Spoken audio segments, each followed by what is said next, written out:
வணக்க மக்களே, இன்னைக்கு பார்த்தீங்கன்னா சூப்பரான ரெசிபிங்க. காடை வச்சு சூப்பரான ஒரு கிரேவிங்க. வேற லெவலில் காரம் சாரமாக செம்மையாக அரைக்கி கொடுத்தாருங்க. அப்படி நாக்கில் பார்த்தீங்கன்னா சுவை நடனம் அடிச்சிங்க. இந்த சுவை உங்களுக்கு வேணுமான வீடியோ ஸ்கிப் பண்ண மிஸ் பாருங்க. வாங்க வீடியோக்குள்ளே பார்க்கலாம். பாய் தம்பி, நீங்கள் நம்ம 20 காடை வாங்கி வந்திருக்கோம். ஆமாம் தம்பி, அதுக்கான மசாலா அளவு கரெக்டாக சொல்லிடுறேன் தம்பி. Okay bye. காடை கிரேவி செய்ய பாத்திரத்தை வச்சுக்கலாம். 100 ml எண்ணெய் சேர்த்துக்கலாம். 4 லவங்கம், 4 பட்டை, 4 ஏலக்காய் சேர்த்துக்கலாம். கட் பண்ணி வச்சு 1/2 கிலோ வெங்காயம் சேர்த்துக்கலாம்.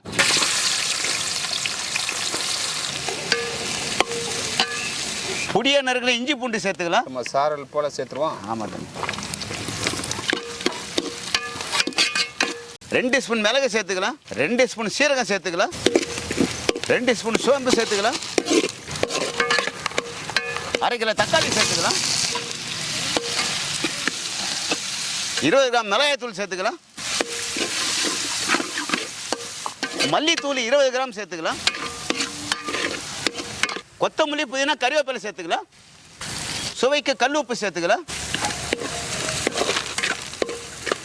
கொஞ்சமா தண்ணி சேர்த்துக்கலாம். பாய் தம்பி, மெழுகு, சீரகம், சோம்பு, இஞ்சி, பூண்டு. ஆமா தம்பி, எல்லாமே முழுசா போட்டிருக்கீங்க. ஆமா தம்பி. இது என்ன பண்ணும் பாய்? முழுசா எல்லாம் போட்டு இதை வதக்கி ஆற வச்சு மிக்சியில் போட்டு அரைச்சு மறுபடியும் இன்னும் தாளி போடணும் தம்பி. ஓ, மறுபடியும் தாளி போடணும். ஆமா, அப்போ இறக்கலாமா? இறக்கலாம் தம்பி. காடை பாருங்க, சூப்பரா தோல் உரிச்சாச்சுங்க. இப்போ நல்லா க்ளீன் பண்ணிக்கலாம்.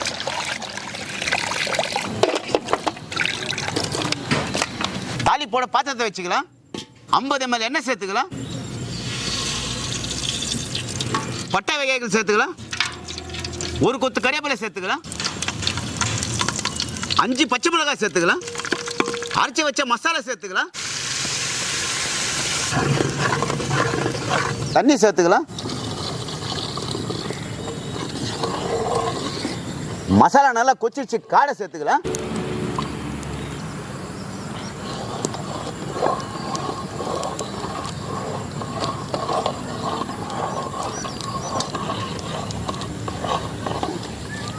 மூடி போட்டு வேக வச்சுக்கலாம். பாய் தம்பி, மூடி போட்டு 20 நிமிஷமா? ஆமா தம்பி. கலவு கூட இல்ல. ஓகே, திறந்து பார்த்தலாமா? திறந்து பார்த்துறேன் தம்பி. திறங்க. சூப்பர் ஆயிட்டான் தம்பி. சூப்பர் பாய். காடை கிரேவி சூப்பர் ரெடி ஆயிடுச்சு. கொத்தமல்லி போட்டு இறக்கலாம் தம்பி. கொத்தமல்லி போடுறோம், இறக்கிறோம். ஒரு புடி பிடிக்கிறோம். Okay bye. எல்லாருக்கும் கொடுக்குறோம். ஓகே பாய், கொடுத்துருவோம். இறக்கலாமா? இறக்கலாம் தம்பி. அடா சூப்பராக ரெடி ஆயிட்டேண்ணே.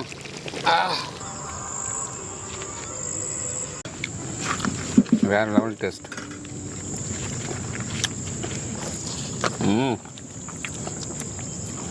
பாய் சமையல் தான். செம்ம டேஸ்ட்டுங்க. ஐயா, காடை கிரேவி சாப்பிட்டு பாருங்க.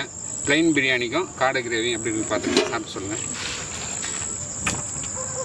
அப்படியே பஞ்சு போல இருக்குது. அந்த ஃப்ளேவரு, அந்த ஜூஸி நல்லா வாயில் அப்படியே நம்ம ஐயா சொல்ற மாதிரி நடனம் ஆடுது. நடனம் ஆடுதுன்ற அதே மாதிரி நடனம் ஆடுது. அருமையா இருக்குது. அப்படியே ஜூஸியா இருக்குது. காரம் உப்பு எல்லாம் அருமையா இருக்குது. எப்படி பாய் இருக்கு சொல்லுங்க பாய். சூப்பரா இருக்கு ஐயா. சூப்பரா இருக்கா? ஆக்கல நடனம் ஆடுது ருசி. வெங்காயத்தை போட்டுக்கிறோம், மசாலா ஊற்றிக்கிறோம். அந்த காலையை ஆட்டி பேசுறது ஒரு புது விதமான ஸ்டைல் பை வந்து அச்சை மிளகா போடுறோம். பாய் ஒரு கடையை காலி பண்ணிட்டியா பாய்? அவ்வளோ ருசியா? ஆமாம் ஐயா. காடை கிரேவி செம்மையாக இருக்குங்க. பிளைன் பிரியாணிக்கு சூப்பராக செய்து கொடுத்தாருங்க. சுட பாய் தம்பி. அப்படி நாக்கு கொதிக்க சூப்பராக இருக்குது பாய். ஓகே, செம்மையாக இருக்குது டேஸ்ட்டு. ஓகே தம்பி. வேறு லெவலில் இருக்குங்க டேஸ்ட்டு. அதுவும் மசாலா பார்த்தீங்கன்னா எல்லாமே நல்லா சூப்பராக வதக்கிட்டு அதுக்கப்புறம் அரைச்சி தாளிச்சா இருப்பாருங்க. சூப்பராக இருக்குங்க டேஸ்ட்டு. இதாங்க ஃபஸ்ட் டைம் சாப்பிட்றேன் இது போல் டேஸ்ட்டு. இந்த வீடியோ பிடிச்ச ஃப்ரெண்ட்ஸ் அண்ட் ஃபேமிலி ஷேர் பண்ணுங்க. அடுத்த வீடியோ பார்க்கலாம்.